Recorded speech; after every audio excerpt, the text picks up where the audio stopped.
Cool. All right, so we have no disclosures from our group. Today, we're going to be discussing about stigmatizing language and some background on language of stigmatizing language related to substance use, as well as 4 stigmatizing assumptions related to treatment for persons with substance use disorders. And then we have some strategies and some steps people can take to help reduce use of stigmatizing language. And I'm going to have some specific examples of stigmatizing language that is less helpful to use throughout the talk, but then Mina and Veronica will have some more strategies as well at the end. Right. So stigmatizing language around addiction is really just prominent in our culture. It's something that's been around for a long time. And even within our professional world of people who treat substance use disorders. So if I were to give you a few seconds to just jot down words that maybe come to mind when you think of a person with addiction, or maybe words you think society might provide as some of the words that they think of with a person with addiction, you can put them in the chat even. I think my slide, I've got some of the ones up in this little picture. There's probably a pretty long list. So things like junkie, addict, alcoholic, relapse, sinner, denial, headed towards rock bottom, some of those words. And some of these words may explicitly just use a really scientific word here. They might just be mean and convey criticism, hostility, and disrespect. But others of these words, they don't really rise to that level of being objectively mean, but they're just not helpful, which is enough for us in positions where we're trying to help people to try to want to make change and do better. So the US has a pretty complicated history with our relation with addictive type behaviors. And there's a lot of different reasons why you would expect that the language around substance use disorder is so marginalized.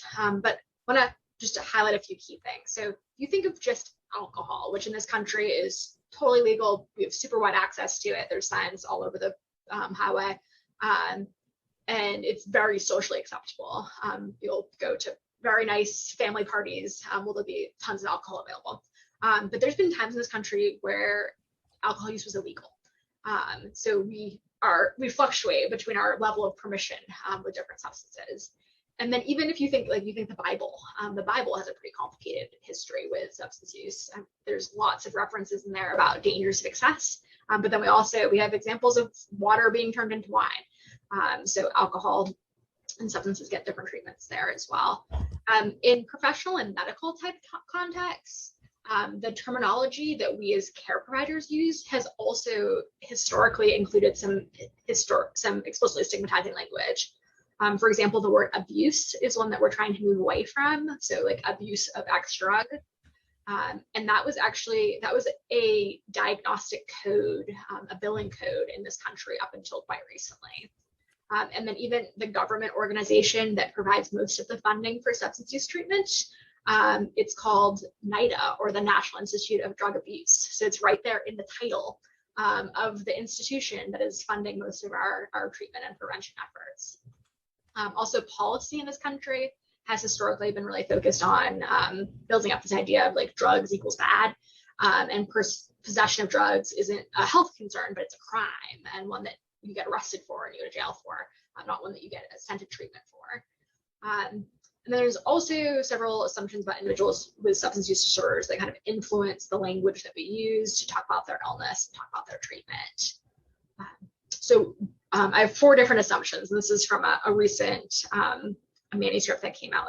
I have the citation right at the end, but one of the first stigmatizing assumptions is this idea about ambivalence about change. So this idea that individuals are intentionally not following through on recommendations to stop using or get help, that they don't want to change, that they're in denial about their problems, they're treatment resistant, they're dropping out of something that we're really trying to help them do. And it might just be that some people, they stop treatment because they're just not ready. And that's human nature. You think of how many of us, maybe want to make a health change, like say not eat so much sugar. And you're like, yep, no, for sure, I'm not going to eat so much sugar. And then you're like, oh, well, actually, I'm going to wait until after Christmas because I want to make sure I keep eating sugar at Christmas. That's how we work. That's how humans change. We make decisions and then we change a little bit on our decisions. Individuals might be receiving pressure from outside sources, so things like family members who want them to keep using, They might be getting side effects from their medication. They might have a need that's not being met. So maybe they have extreme anxiety and the substance that they're using is helping their anxiety. They stop using the substance, the anxiety gets unbearable, and they don't have an alternative option to help them. They may not be staying in treatment because the providers, us as the providers, we're not a good fit. They don't see us as competent. They don't like how we're handling things. So it's our fault, not the patient's fault. A second stigmatizing assumption is this idea that clinicians always know best. So statistically, the majority of people make change in their substance use without formal treatment. And there's some variation here. So some people with alcohol use disorder, or gambling disorder, they may be more likely to recover on their own than persons with, say, an opioid use disorder, who may be more likely to need formal treatment. But the natural recovery process is usually something along the lines of the person realizes that how they're living their life isn't how they want to be anymore, and they want to change.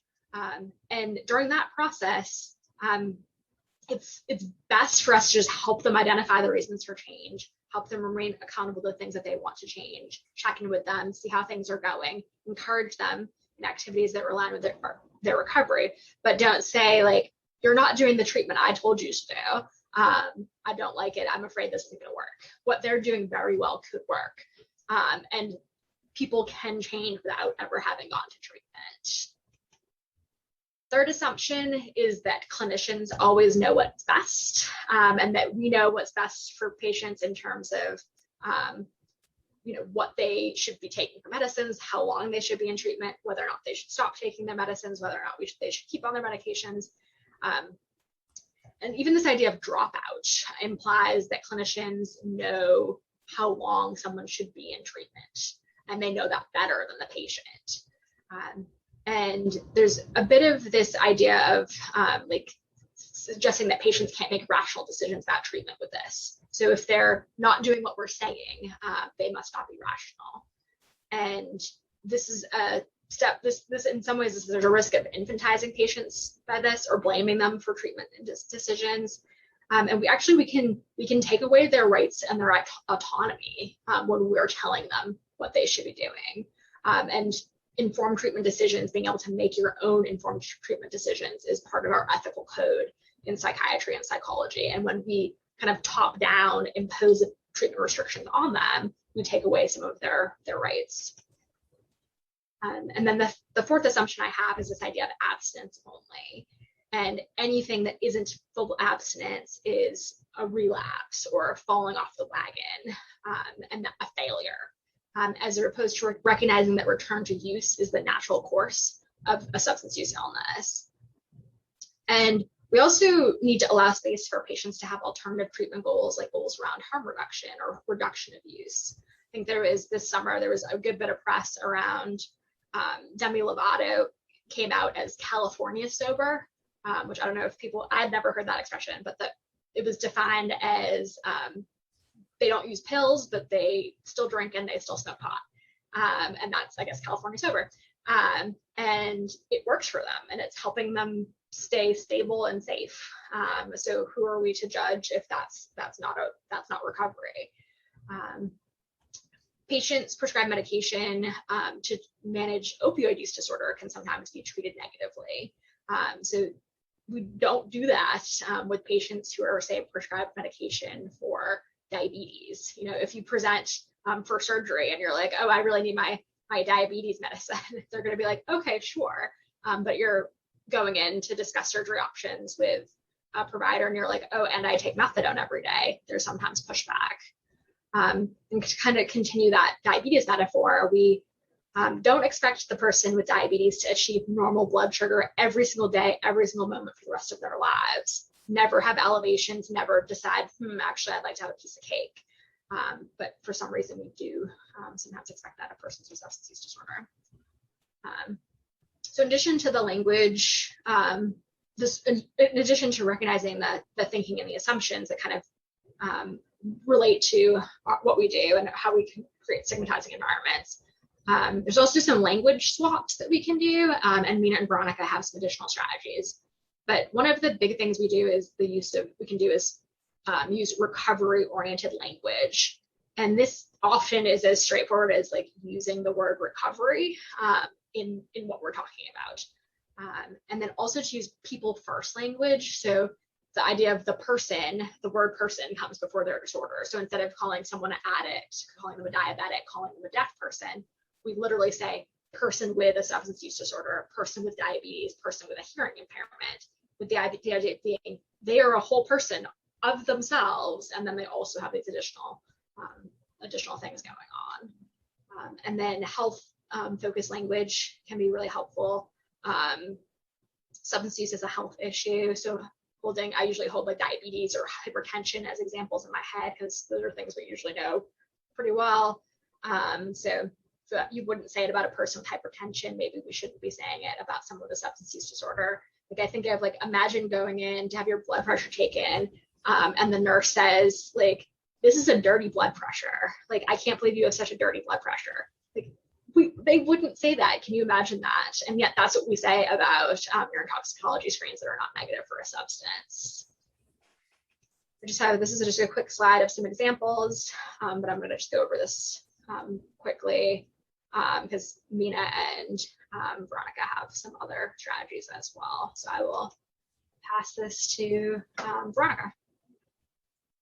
Thank you so much, Dr. Ginley. So whenever I was looking at this presentation, Dr. Ginley really hit all the good points on stigma and stigmatizing language. So I thought I would come with a firsthand account of my own stigma. I actually could probably sit here and give you an experience and an account from every type of stigma that she has described thus far. But I really wanted to come from it from my own stigma as a person in recovery. So believe it or not, the recovery community can actually be one of the more stigmatizing groups of people. As Dr. Ginley referred to before, many treatment facilities' ultimate goal for the patient is to be abstinence-based. And there lies the problem. The treatment facility is, it's their goal and not the patient's goal. So they get kind of caught up in that. And then speaking from experience, I'm someone in long-term recovery and believed for over half of my recovery that abstinence phase was the only way that was recovery. Any other way was not actual recovery. And I still have to get out of the habit of using the language of being clean or going upon, because I've had to address my own biases. But now that I have addressed my own biases and I have educated myself towards those biases, that the other routes of recovery, especially medicated assisted treatment, I'm being completely transparent here. I was completely against it for the first half of my recovery and didn't understand it. And I think I'm speaking for a lot of people. Sometimes it's unsaid. People don't want to say anything about medically assisted treatment and that it's recovery or not. And so over the past half of my recent years of recovery, I have educated myself. I have seen the research. I've since humbled myself and done the research besides just what only I believe, because honestly, as a person from recovery, I come from a place that my recovery is based on spiritual principles of integrity and open-mindedness. And if I'm practicing open-mindedness, that means that I have to be more open-minded to other facets of recovery. So my way of recovery might not fit for somebody else, and that's okay. Honestly, whatever keeps a human being alive for another day, and that's when we talk about the harm reduction strategy. It's not up to my own personal route to recovery could kill somebody else, and that's not what we're here for, is to convince somebody of our way of thinking. It's to change their world in the best way that's going to happen for them. So how do we help others whose recovery is a little bit different than what we believe? No different than how I would treat myself, because at the end of the day, the work is still the same. What works is the connection and the support and the compassion. And with that, I will hand it over to Mina.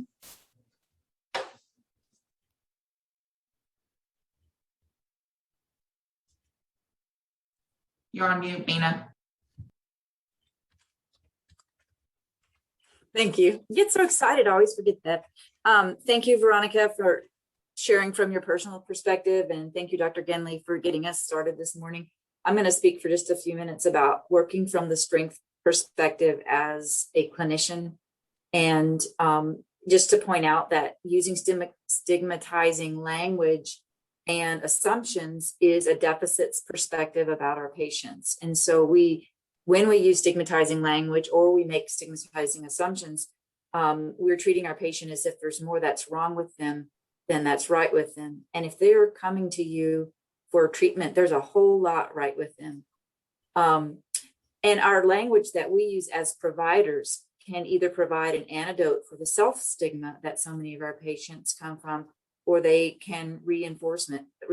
And as Veronica was saying, that, that the stigma within the recovery community is a real thing, and self-stigma in particular is very powerful. So what can we do? Well, we can offer alternative language to our patients, as well as spot their strengths and call them out. And that's a real effective intervention that can increase the self-esteem and self-efficacy of our patients.